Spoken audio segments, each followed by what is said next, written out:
Imagina un radar encendido en una sala oscura, un punto blanco avanzando con normalidad. De repente, ese punto tiembla, parpadea y desaparece. No explota.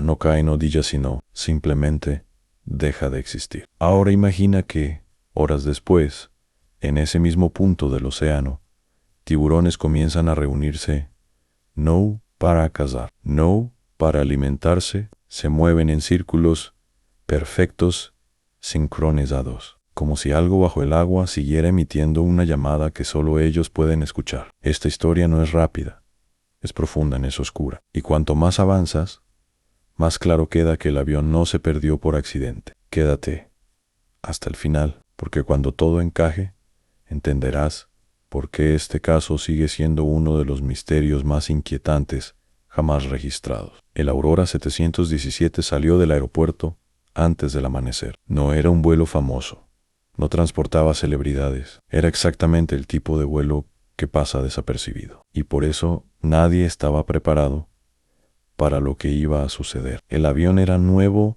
sistemas revesados, motores perfectos. El capitán tenía más de 20 años de experiencia. El copiloto, joven pero brillante.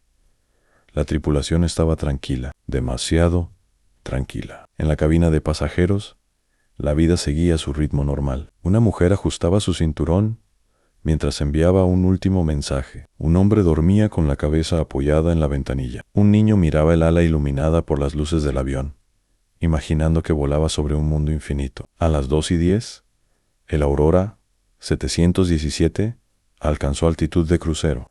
To-do era normal. A las 2:14, el sistema registró una pequeña interferencia electromagnética, algo tan leve que no activó ninguna alarma. A las 2:16, el copiloto notó que la brújula digital tardó más de lo normal en estabilizarse. A las 2:17, el capitán frunció el ceño. VZ. Pregant. El copiloto asintió. No era una falla grave, pero era extraña. A las 2:18, el océano debajo parecía más oscuro que nunca. A las 2:19, el capitán presionó el botón de comunicación. Torre, Aurora 717. Estamos registrando una anomalía leve en los instrumentos. Fue la última frase que alguien escuchó desde ese avión. En la torre de control, la noche transcurría con rutina. Pantallas verdes, voces calmadas. Qué frío. Cuando el Aurora 717 dejó de responder, nadie entró en pánico de inmediato. A veces, una señal se pierde por segundos. Pasaron 10 segundos. Ligó 20. Aurora 700 y 17 confirme recepción, dijo el controlador. Nada. Intentaron otra frecuencia. Nada. El punto del radar seguía allí, pero no avanzaba. Y entonces ocurrió algo imposible. El punto desapareció. No se movió fuera de rango. No descendió. Simplemente se apagó. El silencio en la sala fue absoluto. Nadie hablaba, nadie respiraba fuerte. Uno de los controladores murmuró: "Eso no pasa". Pero acababa de pasar. Se activó el protocolo de emergencia. Aviones cercanos fueron desviados. Barcos mercantes recibieron órdenes de observar el mar. Satélites ajustaron su enfoque. El océano, sin embargo, no devolvió nada, ni fuego, ni explosión, ni restos, flotando solo agua oscura. Las primeras 24 horas fueron frenéticas en aviones, sobrevolando la zona Bacchus. Trazando cuadrículas, los expertos esperaban encontrar algo, lo que fueran, pero el mar estaba limpio, demasiado limpio. Normalmente, cuando un avión cae al océano, algo aparece. Un asiento en una maleta, una mancha de combustible. Aquí no había nada. Los días pasaron. Los medios comenzaron a especular. Falla mecánica, error humano, condiciones climáticas, pero ninguno de esos escenarios explicaba el silencio absoluto. Entonces, Alter Serdaya, un analista satelital, detectó algo que no encajaba a movimiento masivo. Bajo el agua, no eran corrientes, no eran barcos, eran criaturas vivas. La imagen satelital se amplió, a lo que apareció dejó a todos sin palabras antiburones, en decenas, moviéndose hacia un mismo punto, no al azar, con precisión. Formaban círculos en espirales lentas y perfectas. Biólogos marinos fueron llamados de urgencia. Esto no is normal, dijo uno de ellos. Estas especies no se reúnen así. Había tiburones blancos, a martillo en tigre. Algunos venían desde kilómetros de distancia. No había sangre, no había restos. Aún así, seguían llegando, como si algo, bajo el océano, siguiera llamándolos, y ese llamado provenía exactamente del lugar donde el Aurora 717 había desaparecido. Al principio, los científicos estaban emocionados. Un fenómeno raro siempre es una oportunidad, pero esa emoción duró poco. Cuando analizaron los datos con más detalle, el ambiente cambió. Los tiburones no solo estaban reunidos, estaban sincronizados.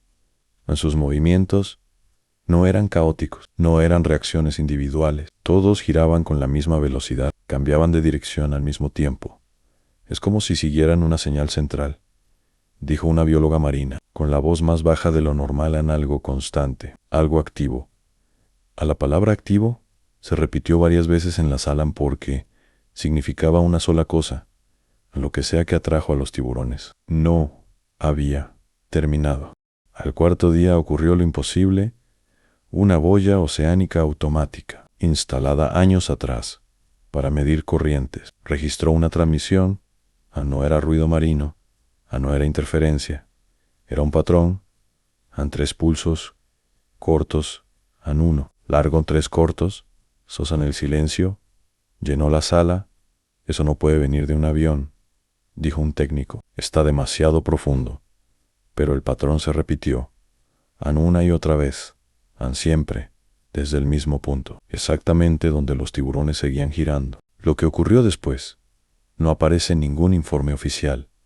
En una reunión privada, puertas cerradas, teléfonos apagados, se tomó una decisión: enviar un submarino no tripulado, sin prensa, sin registro, público, solo cámaras, solo sensores y mucho miedo. El submarino comenzó a descender lentamente a 1000 metros, 2000. La luz desapareció. Solo quedaba la oscuridad absoluta. 3000 metros en las cámaras. Captaron algo metal, una forma familiar. El Aurora 717 estaba allí, entero, sin marcas de impacto, como si el océano lo hubiera recibido y conservado y alrededor, moviéndose lentamente, los tiburones girando, esperando. El submarino se acercó lentamente al fuselaje, a las cámaras. Enfocaron una de las ventanas laterales. La luz atravesó el vidrio, y lo que apareció al otro lado hizo que varios técnicos se levantaran de sus asientos. El interior del avión estaba iluminado. Las luces de cabina seguían encendidas, los compartimentos superiores cerrados, los asientos ocupados. Los pasajeros estaban allí, sentados, con el cinturón puesto, sin señales de violencia, sin heridas, sin pánico en los rostros. Era como si el tiempo se hubiera detenido exactamente un segundo antes del caos. Una cámara se acercó al rostro de una mujer. Junto a la ventanilla sus ojos estaban cerrados, en respiración, inexistente. Pero no había rigidez, no había descomposición. Esto es imposible, susurró alguien en la sala. Han pasado días. El submarino se desplazó por el pasillo central. Todos los cuerpos estaban iguales, como congelados. Entonces ocurrió algo que nadie esperaba en uno de los monitores. Parpadeó, en un movimiento muy leve. Un párpado tembló y se abrió. El silencio fue total. La cámara enfocó al hombre de las 123 bytes. Sus ojos estaban abiertos. Miraban directamente a la lente. Había miedo en su expresión. Había conciencia. Su boca se movió. No se escuchó sonido, pero los sensores registraron actividad en ondas eléctricas, como si su cerebro estuviera despierto Las luces del avión parpadearon en ese momento. Todos los tiburones que rodeaban el fuselaje se detuvieron. No nadaban. No giraban solo, permanecían inmóviles, esperando. Entonces, la transmisión comenzó. No venía del submarino, venía del avión. La señal atravesó los sistemas. Una voz distorsionada llenó la sala de control. No parecía una sola voz, parecían varias, superpuestas. No caímos, dijo. Fuimos llamados. Los técnicos se miraron entre sí. La voz continuó. El océano escucha. El océano responde. Ustedes cruzaron un límite. Las pantallas comenzaron a fallar. Los tiburones se dispersaron de golpe en las luces del avión. Se apagaron una por una. El hombre de las 123 bytes cerró los ojos y el Aurora 717 comenzó a desaparecer. No se movió, no se rompió, simplemente se desvaneció en la oscuridad. El submarino perdió energía. Las cámaras se apagaron. La señal se cortó. Horas después, la misión fue oficialmente cancelada. Los informes dijeron: falla técnica. Las grabaciones fueron clasificadas. Los científicos firmaron acuerdos de silencio. El público recibió una versión simple. El avión se perdió en el océano por causas desconocidas. Pero eso no explica por qué esa zona sigue siendo habitada. No explica por qué los instrumentos fallan allí. No explica por qué, cada cierto tiempo, los satélites detectan tiburones formando círculos perfectos, como si esperaran algo a alguien. La pregunta final sigue abierta. ¿Y si el avión no se estrelló? ¿Y si fue elegido? ¿Y si el océano no es solo agua, sino una conciencia antigua que responde cuando la tecnología humana invade territorios que no entiende? Si esta historia te inquietó, entonces cumplió su propósito, porque algunos misterios no quieren ser resueltos, solo recordados.